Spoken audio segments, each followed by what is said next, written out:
deep in the shadows of the dark forest, hidden among the cragged rock along the veins of an old mountain, called by the name of Mount Seir. Haunted by wraiths not quite human and not quite beast, but perhaps something that lies in between.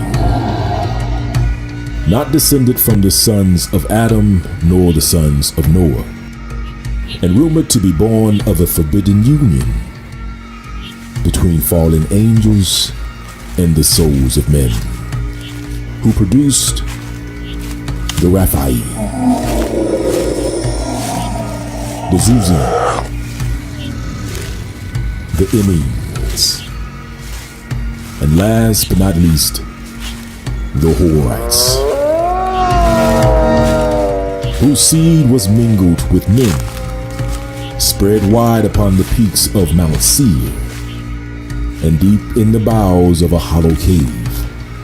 You see, the Horites were the bride of Esau, who was born with a hairy red coat upon his naked skin, which forced him to seek out shelter upon the deep, long shadows of Mount Seir, where he would disappear into the darkness of the forest, far away from the reach of man, where he would dwell, bear young, hunt, and find his true love.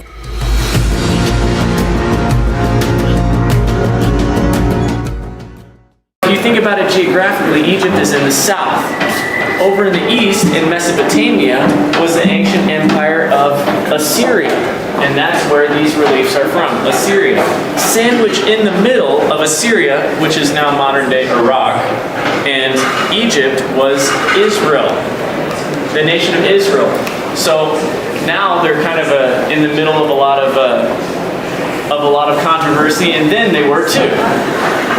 Now, there was supposed to be something special about this nation of Israel. Does anyone know what that was? They were supposed to represent their God to the other nations of the world. Maybe we've heard the phrase children of Israel before, or something like that. Well, Sennacherib, meanwhile, is the king of Assyria in 700 BC. And just like great kings, he wants to grow his empire. He wants to conquer the nations around him. So that's exactly what he starts doing. He starts conquering nations around Assyria. And finally, he's very successful and he ends up at Israel. Now, he's excited about the idea of conquering Israel because not only does it mean that he's stronger than Israel as a nation, but it also means if he's able to conquer them, that he's stronger than Israel's God. So that was his goal. But how do you capture an ancient empire? Well, you have to take what city? The capital. The capital, exactly. And does anyone know what the capital of ancient Israel was? Jerusalem. Jerusalem, exactly. So Sennacherib's goal is to get Jerusalem, is to capture Jerusalem. Well, he begins his invasion, his conquest, and he takes 45 cities until he gets to Lachish, which is the final city to take on his way to Jerusalem. This is the last stop, and these reliefs tell the story or depict what happened at the Battle of Lachish. All right? So let's go and look and see what an ancient battle looks like, all right? If you look right here, you can see the Assyrian soldiers. These are the slingers with the sling and the stone, long-distance warfare. Then you see the rows of archers coming along for long distance. And as we move down the line, getting closer to the city of Lachish, we see some infantrymen with spears and shields coming on, advancing on the city, okay? And then we see siege ramps that have been built, and they're marching up siege ramps. Now, in ancient times, the way that they would protect cities was by building walls around it, right? And so the way to take a city that's got a wall around it is you have to get over the wall somehow, so they build these ramps. They probably weren't actually this steep, but they did it for the relief so that they could fit more on it. So you can see soldiers, Assyrians, invading, trying to come up the siege ramps, and meanwhile, torches and stones are being thrown down by the people from Lachish to try to defend the city. You see some other defenders and archers in this tower right here from Lachish. So this is a peek into an ancient battle scene. As good as it gets, high definition. Now let's look down here. You can come a little closer. Let's look down here. Somebody tell me what you see right here. I see slaves. Slaves, yeah, you see some people there. What we see is two soldiers, and they've got poles, and on top of those poles are dead people. Basically, they are human shish kebabs, because the Assyrians were notorious for their cruel practices. They wouldn't just kill you, because that's too humane. They would torture you first and make sure you die a slow, painful, and exemplary death to the rest of your comrades, because they specialized on intimidation. They did these cruel tactics in order to intimidate their enemies so that they would melt with fear as soon as they heard that the Assyrians were coming to town. I think I would be pretty scared too. Well, let's keep moving down the line. So they've gotten over the city walls, and now they've captured the city, and they're taking their plunder. They're taking their plunder. So we've got a cart and some soldiers right here, and they've got their candles. They've got some valuables that they're stealing from the city. They've got candlesticks, and they've got other valuable objects, but not only objects, they've got valuable human resources. Slaves, you can see a mother and a child being carted off into slavery, into exile right here in Lachish. All right, so if you want to come to the corner, we have a chair right here, but maybe some of you can see. Tell me what you see right here in this area. Anybody see? Tell me what's going on here. Yeah, you've got the soldiers are laying out two men, and if you look carefully at their legs, you see lines on their legs. Those are exposed muscles and tendons. Because like we said, the Assyrians wouldn't just kill you, they'd torture you first. So they've ripped off the flesh of these men to help them die in a more painful way, and also in order to intimidate their enemies. They were brutal. So let's continue down the line. We've got more slaves that are leaving the city. Now somebody tell me the difference between this guy and this guy. Whose side do you think this guy's on? The Assyrians. Yeah, the conquerors, the Assyrians. And whose side do you think this guy's on? The slave, yeah, the people from Israel or Lachish. You can tell also by their distinctive hairstyle depicted in archaeology. The people from Israel or Lachish. You can tell also by their distinctive hairstyle depicted in archaeology. The people from Israel or Lachish. You can tell also by their distinctive hairstyle depicted in archaeology. Sorry, I have to go back a little bit. I wanted to add up to what Pastor Tatra said about our footprints in Israel. How do we know that we came from Israel? Now, if you go to the book of Nehemiah, I can't remember the chapter, verse 35, it talks about a man called Senna. Senna. So I'm happy to tell you that if you had to go back to home to Israel, we left some marks on the way. When our parents went to Yemen, they built a city and named it Senna. It's there right today. Wow. It's called Senna.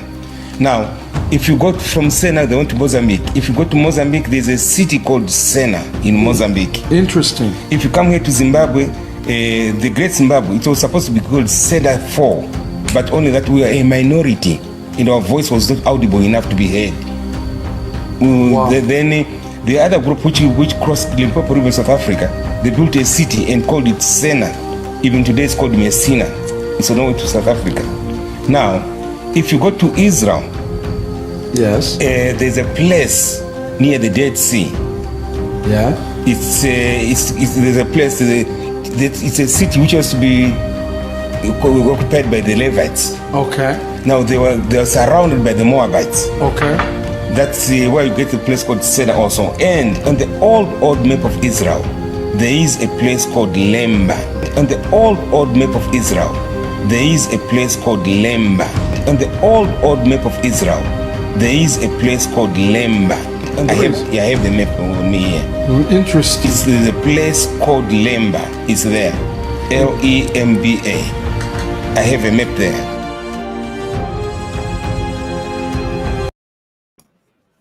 All right. Shalom, shalom. Peace and blessings, family. Hopefully my audio is okay. How about in the chat? If you can hear me, if you can hear me via the audio, if you could please put a one in the chat, fam. So while we're doing that, so peace and blessings to everybody. Shalom, shalom, shalom. No, this is not a Christmas. This is not a Christmas video. So if you hopped on here thinking this is going to be a Christmas video, you're sorely disappointed. No, ma'am, no, sir. But since we're hanging out, here on the I see the ones in the chat. Thank you, fam. Thank you. All right. So it looks like we're good. So peace and blessings to everybody. Double honors to our chief elders at Rebirth, and double honors to our mores and our elders that's out there. So just want to give love everybody that's jumping on board. So just want to do a quick video. I want to start probably doing a little bit. I want to start doing more of these because what's happening is that we're backing up on our videos. And if you were able to jump on the live, and I'm sorry, I didn't put out a whole lot of a forewarning that I was putting this out. But if you're able to catch the first part of this video, I did rerun the advertisement for the Black Germany video because that one's still in the works. However, it did end up pushing the pause button on that one because once that whole Kyrie stuff came out, all these attacks that came on Israel, we paused that one and we started working on another one. And in my opinion, fam, this will be one of the most important videos to not just Israelites but to blacks. I mean, to so-called African Americans here in the States and abroad. The whole diaspora. Like I said, most high willing, we'll get this out and you'll see what I'm talking about. And also, fam, we are working behind the scenes. We are putting some things together that will help Israel as a whole. And unfortunately, we don't. It's going to take time in order to get this announcement out. Like I said, it's going to take probably another 2 months, and it's just the nature of the beast as far as we're going through processes and steps and approvals and getting certifications and stuff like that. But I promise you, fam, when we announce this thing in about 1 month or 2 months, you will be excited about it. Israel as a whole will be excited about it because it's something that's sorely needed in the body of Israel today that does not exist.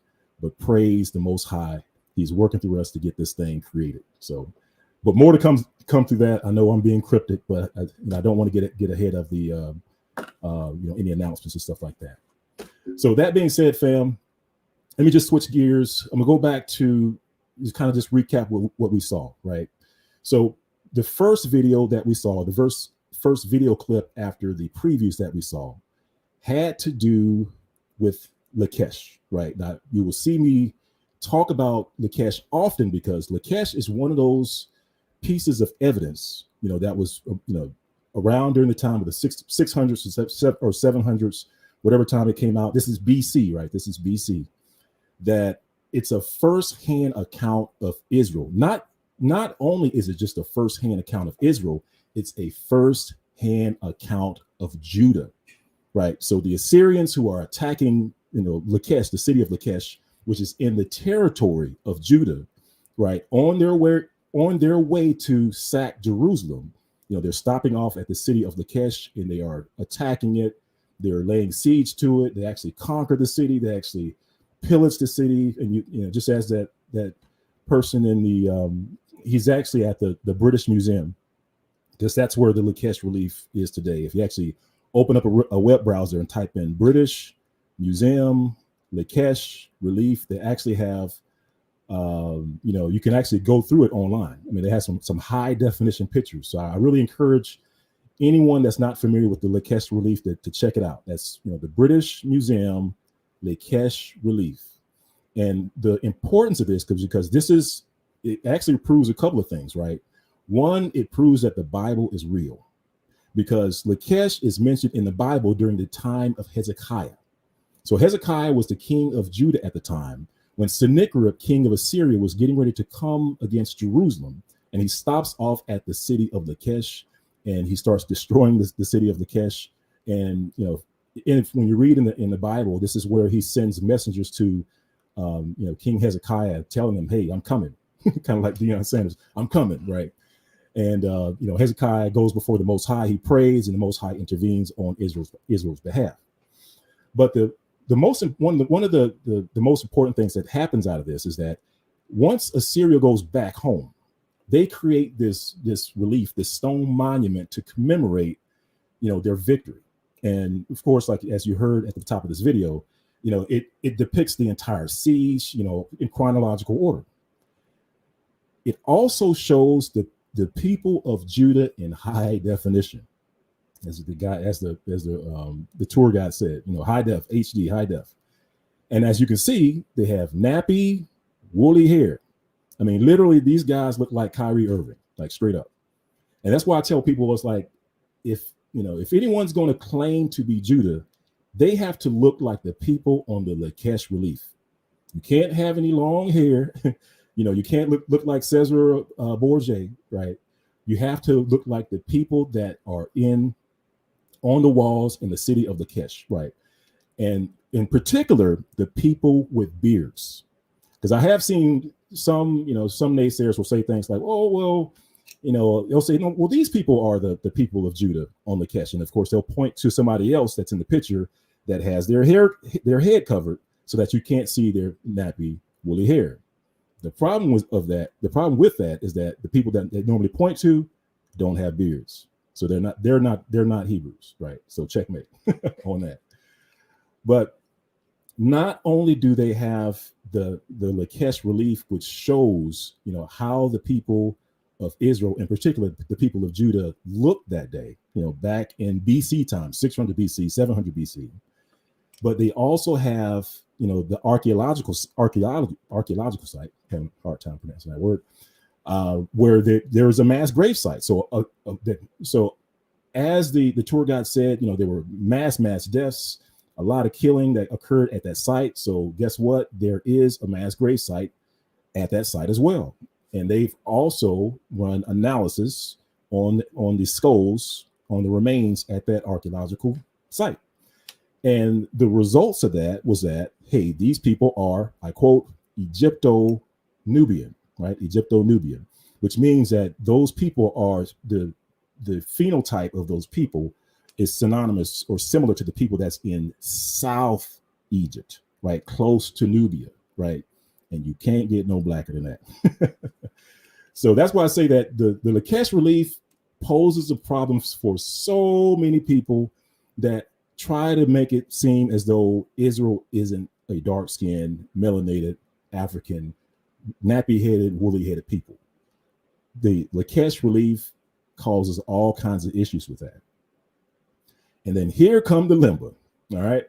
So if you're not familiar with the Lemba's origin story, so the Lemba's origin story, I'm just going to give you a high level, and then we're going to read a little bit of it here shortly. Because I just, like I said, I'm going to try to keep this presentation short and sweet. I only have just a few slides here, but there's a part at the end that I've kind of been sitting on that I want to get out into the universe, into the space, just so that you know that this information is out there. We do have a lot more information that we need to get out as well, especially when it comes to, we're going to talk about I'll go ahead and spill the beans right now. So as far as or part of it in Black Germany, we're going to talk about the area of the Caucasus, the people around there.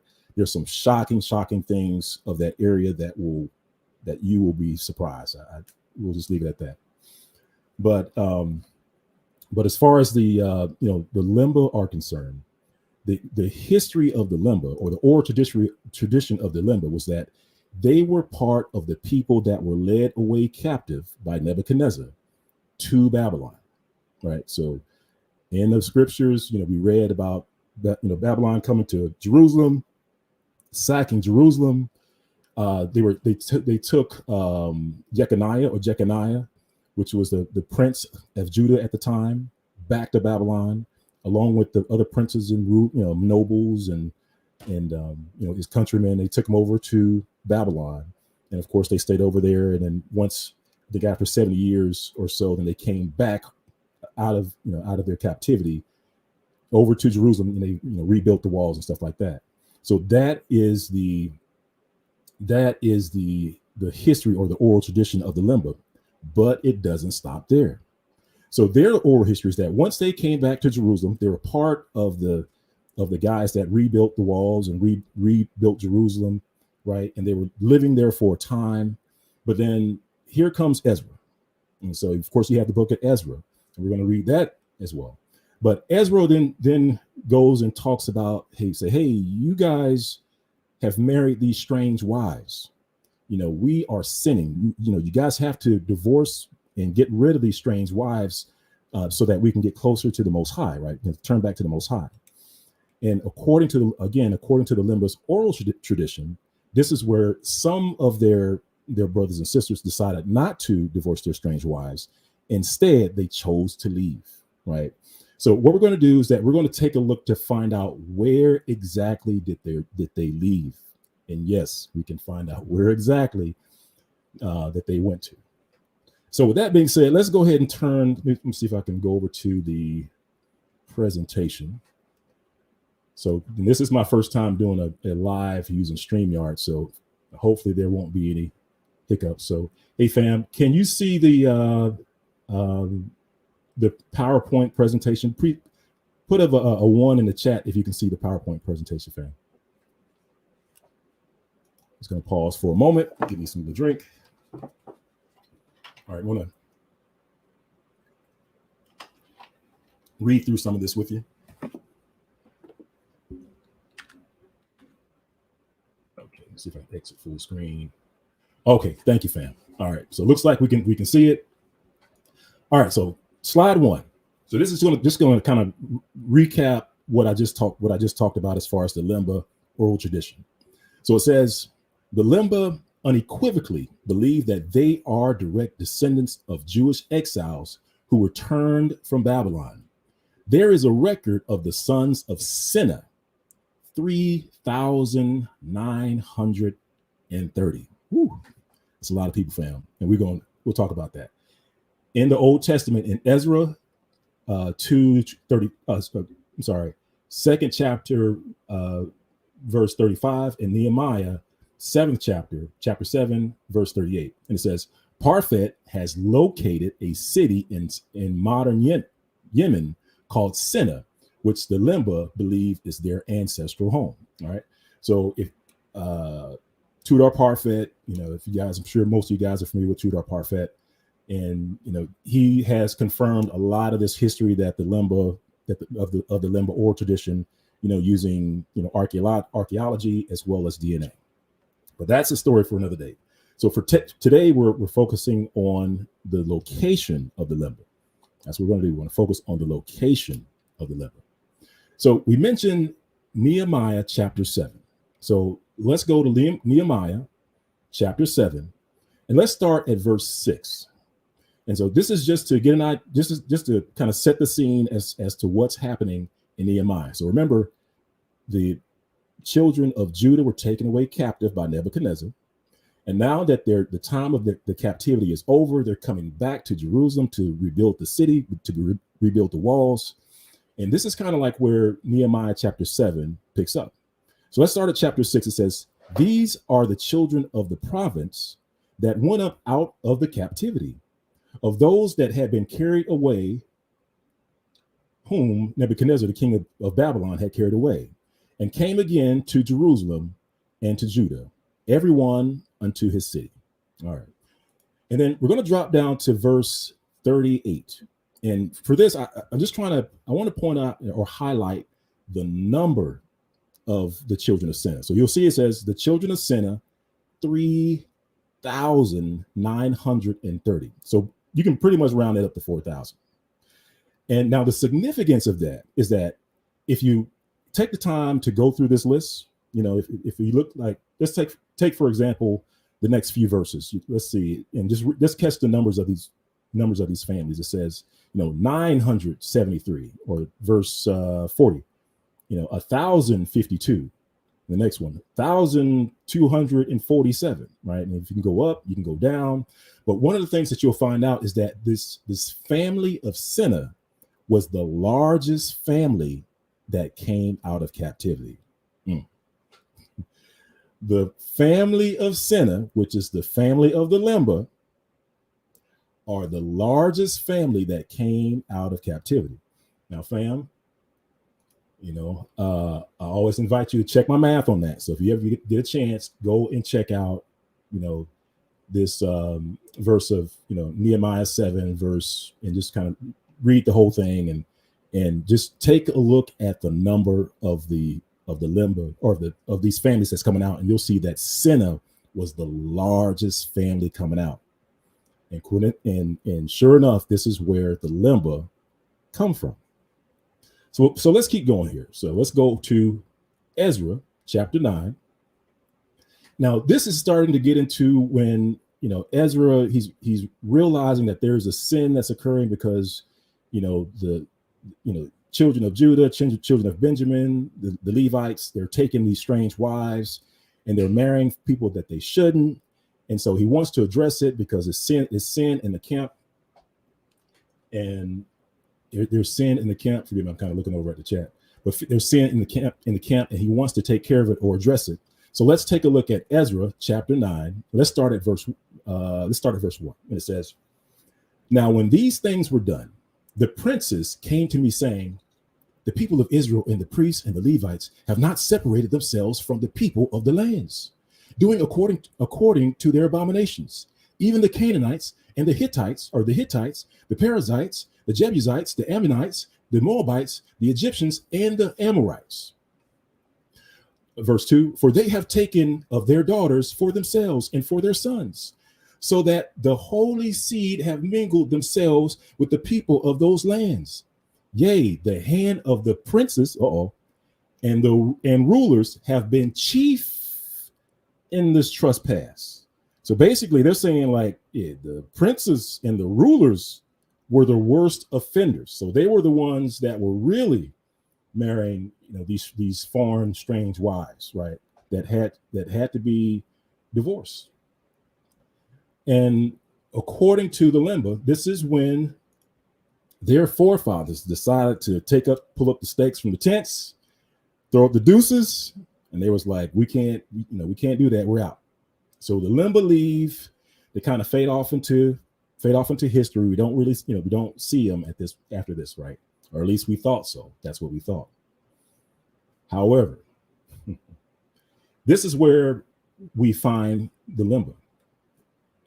So between the Old Testament and the New Testament, the intertestamental period, right?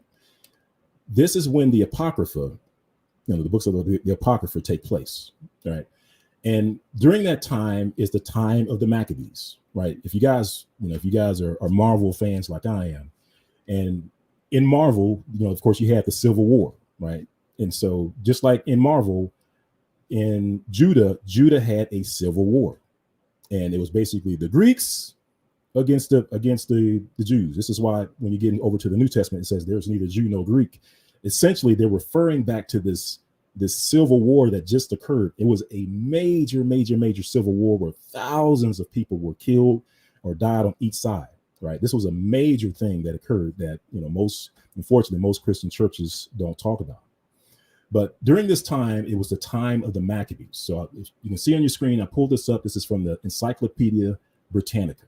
And it says Maccabees, also spelled Maccabees. It says, a priestly family of Jews who organized a successful rebellion against the Seleucid ruler Antiochus IV and reconsecrated the defiled temple of Jerusalem.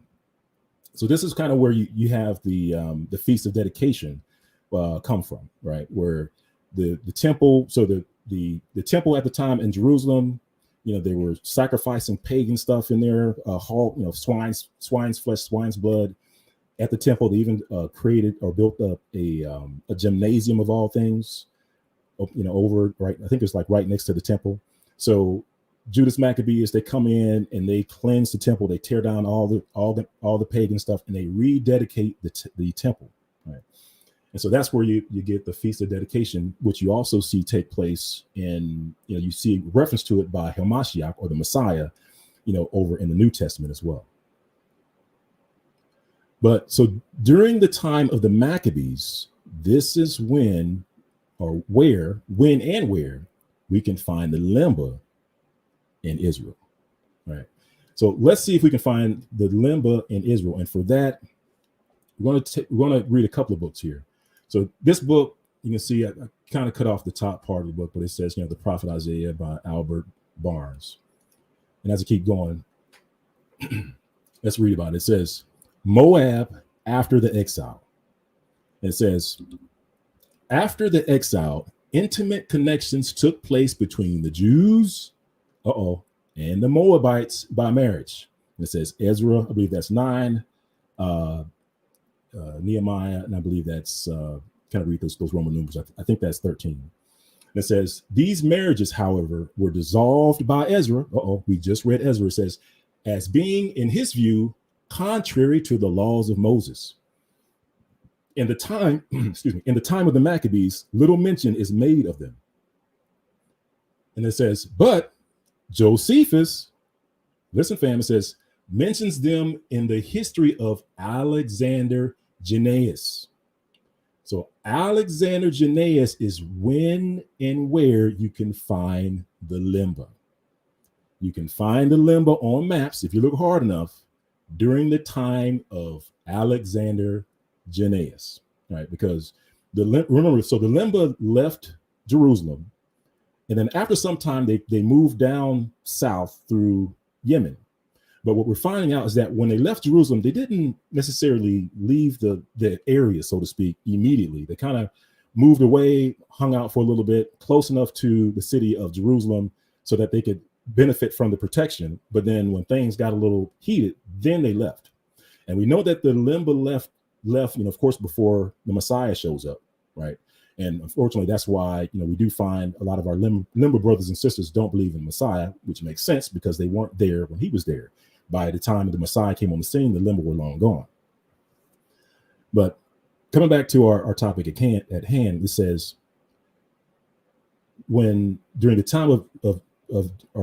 time of Alexander Jannaeus, and remember, this is Josephus talking, right? The historian Josephus.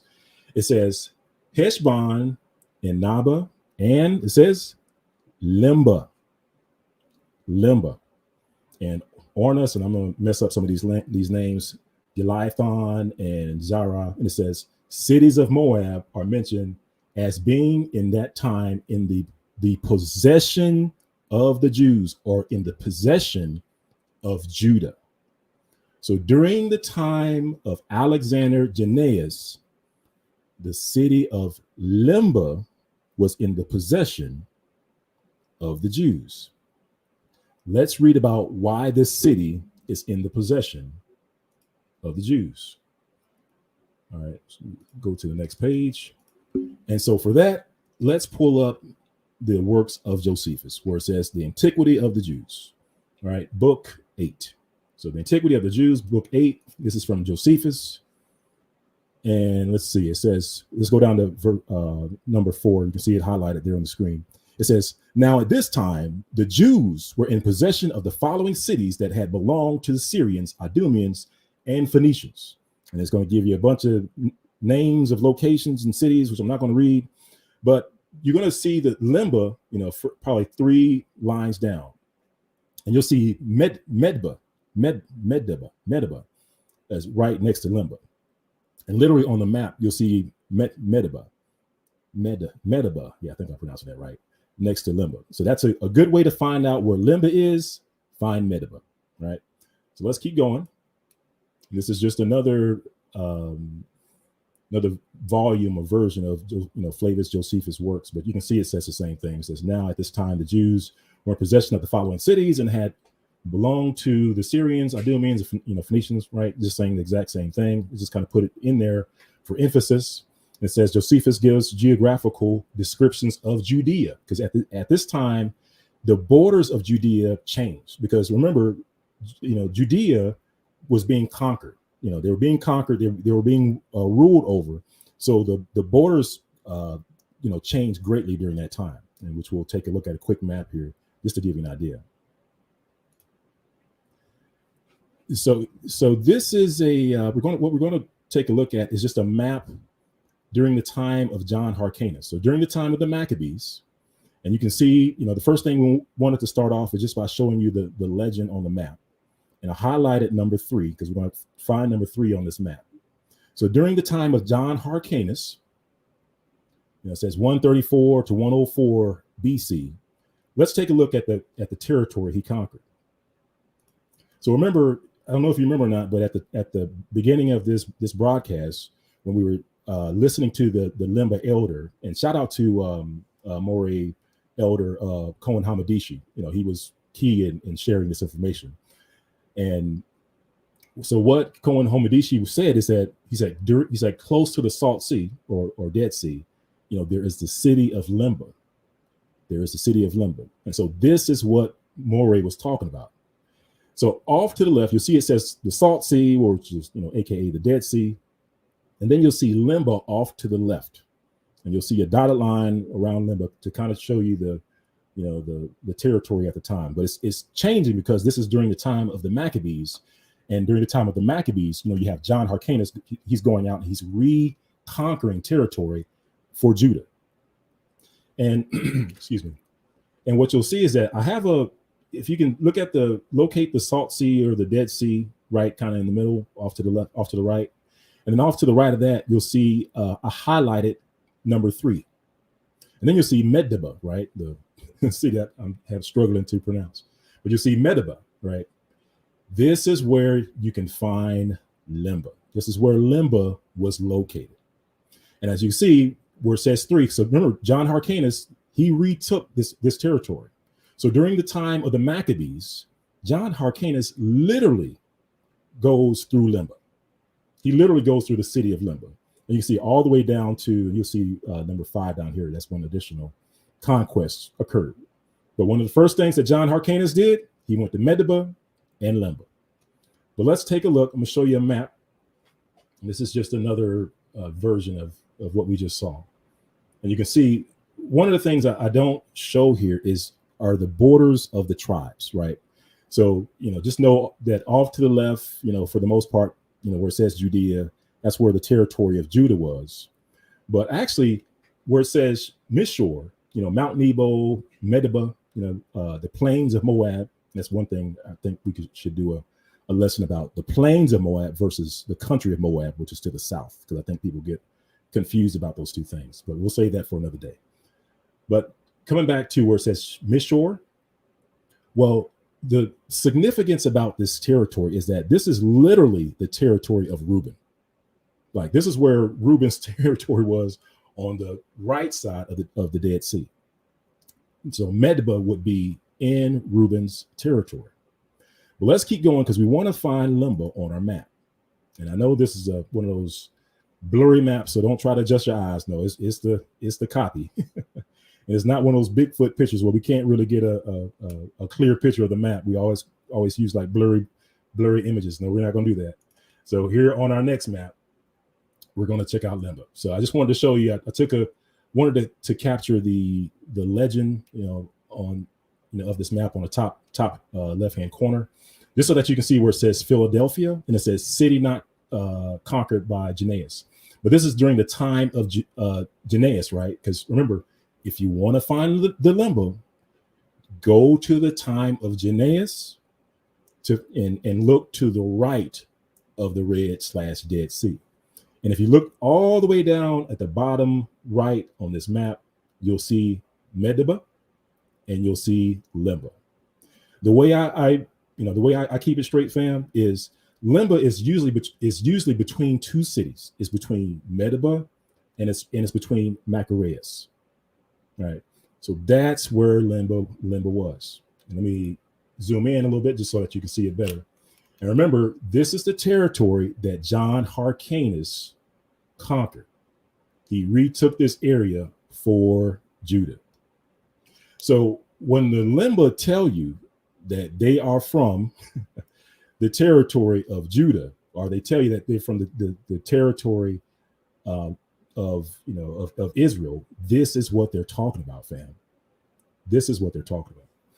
And I did plan on, on throwing some DNA stuff in here, and I was talking to shout out to Pastor Kelly that's out there, but I did plan on throwing some DNA report in here, but they ended up changing the report between December the 7th to today to actually have a different result set on their webpage, so it doesn't necessarily show Reuben and show how our DNA matches over in that area, because I thought that was a powerful connection piece. But I did reach out to the owner of the DNA site to see, if he could put his up. I talked to him. He said he did an update that changed some stuff around. I was like, can you put it back? So anyway, but yeah, if we get that bit of information back, fam, we'll share that via the community page or something like that. But just know, fam, that we do have DNA matches, or a match over in this area where it says Lemba, right? And also we do see some DNA matches in My True Ancestry, and it shows up via, I think it's like some sort of Moabite match on our list, on our DNA results as well.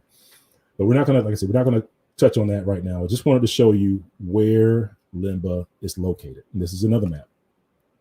It's to the right of the Dead Sea during the time of John Hyrcanus, during the time of the Maccabees, right?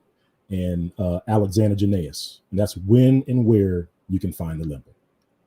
So hopefully, you can understand where the Lemba come from, and just know that when they say that they come from the area, territory of Judah, they're not just saying it, fam.